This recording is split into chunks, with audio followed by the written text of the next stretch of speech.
உண்மையான ஒரு பொதுமைப்பட்ட இலட்சியத்துக்காக தன்னையே ஒப்புக்கொடுத்து அதற்காகவே தொடர்ந்து உழைப்பவனாகவும், அந்த இலட்சியம் ஈடேறினால் அதை இன்னும் வலுப்படுத்தக்கூடிய வகையிலும் தொடர் செயல்பாட்டாளனாக ஓய்வில்லாத புரட்சி இதயத்தை கொண்டவன்தான் ஒரு போராளியாக இருக்க முடியும்.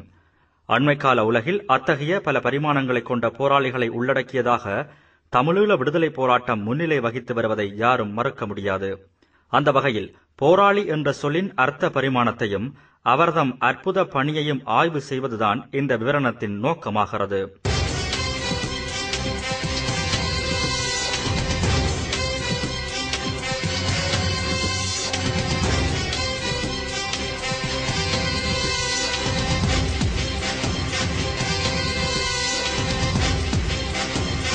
தமிழீழ விடுதலை போராட்டத்தின் தலைமை சக்தியாக தமிழீழ விடுதலை புலிகளே இருக்கிறார்கள் என்பது காலப்பதிவு.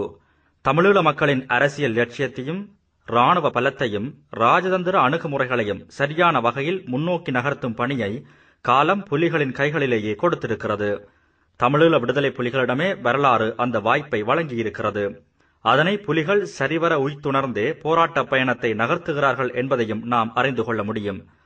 அதற்கு இன்றைய நாளுக்கான நல்ல உதாரணம் தியாகி லெப்டினன்ட் கர்னல் திலீபன். தன்னை போராட்டத்திற்கு அர்ப்பணித்ததில் இருந்து, ஒப்புக் கொடுத்ததில் இருந்து திலீபன் ஒரு தூய்மை போராளியாய், விடுதலை ஞானியாய் விளங்கினார் என்பதே அவரது வாழ்க்கை வரலாறுகளூடாக அறிய முடியும்.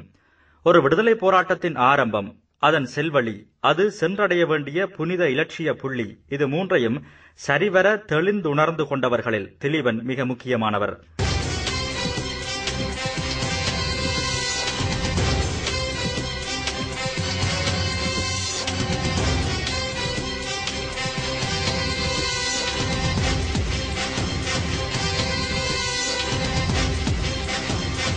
ஆரம்பத்தில் தமிழீழ விடுதலை போராட்டம் என்பது ஸ்ரீலங்கா படைகளிடமிருந்து தமிழ் மக்களை காப்பாற்ற வேண்டும் என தொடங்கி, அதுவே தமிழ் மக்களுக்கான நிலத்தின் அவசியமாக மாறி, சுதந்திர தமிழீழ தனியரசுதான் அதற்கு சரியான பாதுகாப்பான தீர்வான இலட்சிய புள்ளி என முடிவாகியதை வரலாறு எமக்கு உணர்த்தும். இந்த மகத்தான சாதனையை சாதிப்பது என்பது வெறும் சாதாரண விடயமாக இருக்க முடியாது. பொதுவாகவே நாடுகளின் விடுதலை என்பதும் விடுதலை போராட்டங்கள் என்பதும் ஒரே அச்சில் வார்த்திருப்பதைப் போல இருக்க முடியாது, இருக்கவும் வாய்ப்பில்லை. அதை அந்தந்த நாடுகளின் பிரச்சனையின் தன்மை, காலகட்டம், இனத்தின் பண்பாடு, அந்த நிலங்களின் சூழல் அமைப்பு என பலதரப்பட்ட விடயங்களுக்கேற்ப மாறுபடும் என்பதும் வழமையானது. இந்திய சுதந்திர போராட்டத்தைப் போல் வியட்நாமிய சுதந்திர போராட்டம் இருந்ததில்லை. தென்னாப்பிரிக்க சுதந்திர போராட்டத்தைப் போல் எரித்திரிய சுதந்திர போராட்டம் இருக்கவில்லை. ஏன், அமெரிக்க சுதந்திர போராட்டம் என்பது கூட தனித்தன்மை வாய்ந்தது. இப்படி பல வரலாறுகள் உதாரணமாக இருக்க முடியும். ஆனால் எல்லா விடுதலை போராட்டங்களிலும் தனித்துவமாக குறிப்பிட்டு சொல்லக்கூடிய ஒரு மிக பெரும் சக்தி வாய்ந்த ஒற்றுமை இருக்கிறது. அது என்னவென்றால், இந்த போராட்டங்களை நிகழ்த்தியவர்கள் எல்லோரும் மனிதர்களாக பிறந்தாலும் போராளிகளாக வாழ்ந்திருக்கிறார்கள் என்பதுதான் அது. போராளிகளாக இருத்தல், போராளிகளாக அடையாளப்படுத்தப்படல் என்பவற்றுக்கும் அப்பால் போராளிகளாக வாழ்தல் என்பது மிகவும் தனித்துவமானது என்பதையும் நாம் கட்டாயம் கணித்தாக வேண்டும். இத்தகைய பின்னணியில்தான் ஒவ்வொரு தமிழனுமே ஒவ்வொரு போராளியாக வாழ வேண்டிய அவசியத்தை நாங்கள் சொல்ல விளைகிறோம். உண்மையில் போராளிகளாக வாழ்தல் என்பது ஒரு மனிதகுல இனக்குழுமத்தின் மீட்சிக்காக செய்யப்படும் தவம் போன்றது. அப்படி பார்த்தால் சிலுவையில் அறையப்பட்ட இயேசுபிரான் ஒரு போராளியாகவே காட்சி தருகிறார். கௌதம புத்தர் ஒரு போராளியாகவே கருணை மிக்க அறிவுரைகளை வழங்கியிருக்கிறார். அதுவே அண்மைக்கால விடுதலை போராட்டங்களிலும் தெரிந்து வருகின்ற வரலாறாக இருக்கிறது. இந்தியாவில் கூட நேதாஜி சுபாஷ் சந்திர போஸ், பகத்சிங், பால கங்காதர திலகர் என பல போராளிகள் இருக்கிறார்கள். ஏன், மகாத்மா காந்தி கூட ஒரு அகிம்சை போராளியாக அடையாளப்படுத்தப்பட்டிருக்கிறார். தென்னாப்பிரிக்காவின் விடிவெள்ளி கருப்பு சிங்கம் நெல்சன் மண்டேலா, சீனாவின் மாவோ சேதுங், வியட்நாமின் கோசிமின், கியூபாவின் பிடல் காஸ்ட்ரோ, இப்படி உலக வரிசையில் உன்னத இடங்களை பிடித்த போராளிகள் பட்டியல் நீண்டு கொண்டே இருக்கிறது. ஏன், எல்லாவற்றையும் போல தமிழீழ விடுதலை போராட்டத்தில் தமிழீழ தேசிய தலைவர் அவர்கள் கூட தமிழீழ தேசிய தலைவர் என்பதற்கும் அப்பால் தன்னை ஒரு விடுதலை போராளி என சொல்லிக் கொள்வதைத்தான், அப்படி காலம் பதிவு செய்வதைத்தான், அப்படி வாழ்ந்து வருவதைத்தான் நேசிப்பவர் என்பதையும் நாம் இங்கே குறித்தாக வேண்டும். எனவேதான் போராளியாக வாழ்தல் என்பது விடுதலைக்கான தவம் என்பதற்கு ஈடானது.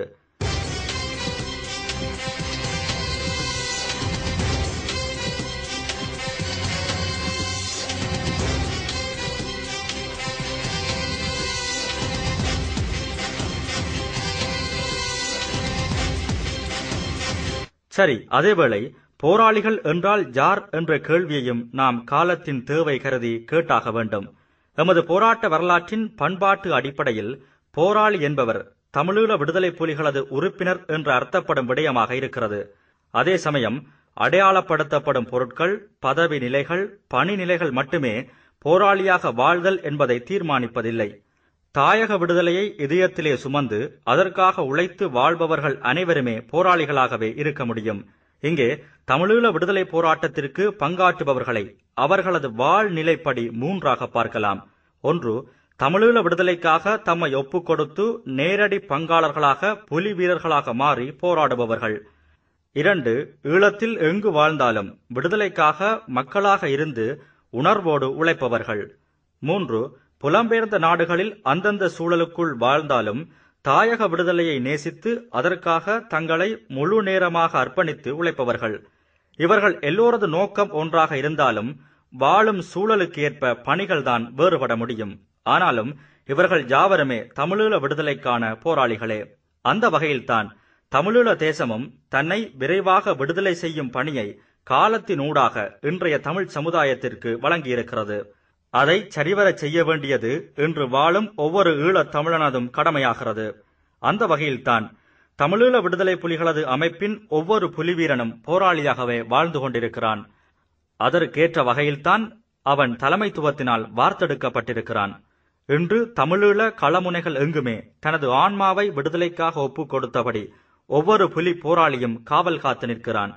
எதிரியின் திட்டமிட்ட கோரத் தாக்குதல்களுக்கு மத்தியில், இயற்கையின் பகல் இரவு மழை வெயில் எனும் கால சுழற்சிக்கு மத்தியில் தன் விழிகளை மூடாமல் இலக்கு நோக்கியே இந்த போராளிகளின் பணி நகர்கிறது. இருந்தாலும் தனியே இவை மட்டும் விடுதலையை பெற்று தந்துவிடும் என யாரும் கனவு காணக்கூடாது. இன்று ஈழத்தில் வாழும் ஒவ்வொரு தமிழனும் அதை குறித்துக் கொள்ள வேண்டும்.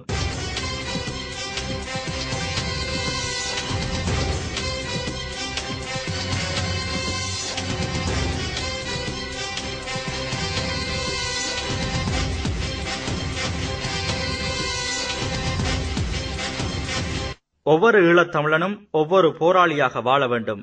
ஈழத்தில் வாழும் ஒவ்வொரு தமிழனும் போராளியாக வாழ்கிறான் என்றால் அவன் கைகள் ஆயுதத்தில் இருப்பது தவிர்க்க முடியாதது. அதைப் போலவே உலகெங்குமுள்ள புலம்பெயர்ந்த தமிழர்களும் அவர்கள் போராளியாக வாழ தம்மை தயார் செய்து கொள்ள வேண்டும். புலம்பெயர் போராளிகளின் பணி என்பது அந்தந்த நாடுகளில் அரசியல் முனைப்புகளாய், ராஜதந்திர முனைப்புகளாய், பொருளாதார முனைப்புகளாய் அமைய வேண்டும். தமிழீழ விடுதலை போரை எப்படியும் தலைமை வென்று தரும் என்று சொல்லிவிட்டு மற்றவர்கள் யாரும் சும்மா இருக்க முடியாது. சும்மா இருந்து பெறுவதற்கு பெயர் விடுதலையாக இருக்க முடியாது. அதைவிட தமிழீழ விடுதலை போரை தலைமை சரியான வகையில் வழிநடத்தி வெற்றியீட்டும் என்பதிலும் யாருக்கும் சந்தேகம் தேவையில்லை. ஆனால் தலைமையின் அற்புதமான உலகே வியக்கும் வழிநடத்தலுக்கு ஏற்ற வகையில் விடுதலைக்கான உனது பணி என்ன, இதை எங்கு வாழ்ந்தாலும் ஒவ்வொரு தமிழனும் கேட்டுக்கொள்ள வேண்டும். எல்லோரும் சேர்ந்து உழைக்கின்ற பொழுதுதான் ஒப்பற்ற விடுதலை தமிழனுக்கு சித்திக்கும். இப்போது எங்கே இருந்தாலும் என்ன வேலைகளை செய்தாலும் காலம் ஒவ்வொரு தமிழனிடமும் ஒவ்வொரு தமிழச்சியிடமும் ஒரு கேள்வியை வீசி நிற்கிறது. அது, நீ போராளியாக வாழ தயாராகிவிட்டாயா என்பதுதான். அதற்கான விடை கிடைக்கும் போதுதான் ஒப்பற்ற ஞான தியாகியான திலீபன் கூறிய மக்கள் புரட்சி என்பதும் சாத்தியமாகும்.